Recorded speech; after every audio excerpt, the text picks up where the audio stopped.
Hi there, I'm Giovanni Dienstmann, but my friends call me Gio. I'd like to share with you a little bit about my story. As a child, I had a lot of anger in me, and I was restless. Believe it or not, I could not be made to sit down quiet for more than 10 minutes. I had zero patience and no peace of mind. Just to give you an idea, when my mom would take me out to a shopping center, she needed a family member to come along and hold my hand at all times. Because if they would let go of my hand even for a minute, I would run wild across the store, dropping products on the floor and creating havoc. That's how much uncontrolled energy I had inside of me. It got a bit better as I grew up, but in my early teens I was still a very restless and anxious person, searching for something I didn't know what it was. I was blessed to come across meditation and spirituality, and I was just a young lad of 15. After reading some books and trying to meditate on my own a few times, I discovered a meditation workshop being held in my city, and I signed up. That night, through a short 10-minute guided meditation, I experienced something very special. Perhaps for the first time ever, I was at peace. I was content in the present moment. Nothing to run after, nothing to run away from, no anxiety.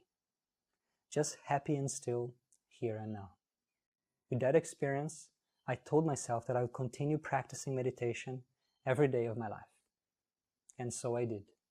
That was the beginning of a deep and long journey of self-exploration, personal growth, and transformation. In this process, I read hundreds of books, tried several different practices, and spent time on retreats around the world with masters, monks, and yogis. And I even came close to becoming a monk myself. For a good part of this journey, my goal was to overcome all forms of mental and emotional suffering and find out who I truly am.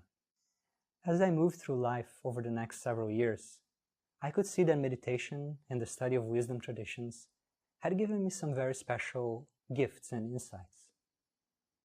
As I progressed in my path, my mind was becoming more peaceful, happy, more composed. Other qualities also took root in me, such as the ability to focus, the ability to let go, and self-awareness. All of this was quenching my existential thirst, yes. And it was also having a very nice side effect, that it was much easier to go through the ups and downs of life. Things that were challenging for most people were not a problem for me anymore.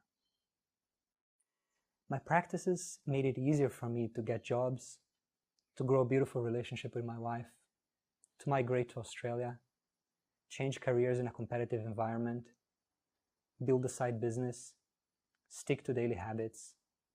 You get the picture. I've always had a passion to empower people, inspire people. But it was only when I started this blog, Live in There, that this passion began to really take shape in a broader way. I recognize that for some people, this journey will take the form of a spiritual quest, while others simply want to learn more about meditation as a tool for well-being, personal growth, or healing. And in this blog, I strive to speak to both of these in a very open, pragmatic, and non-sectarian way. The goal here is to serve both your personal improvement and your personal transcendence, depending on your likes and interests. My work is to translate and update the tools and teachings of worldwide wisdom traditions so that they are easily digestible for the 21st century person, and also to integrate some of the lessons from modern science and psychology along the way. Whether you're interested in meditation, personal growth, or spirituality, whether you want to achieve enlightenment or to find out a way to live with less anxiety, less fear, and less depression, my work is here to serve you in your next steps. I believe nobody should be bullied by their own thoughts and emotions, because we are greater than them. I also believe and know that if you master your mind, you can master your life. If you believe in that too, then I think you will enjoy living there. Before you go, let's take one deep breath together.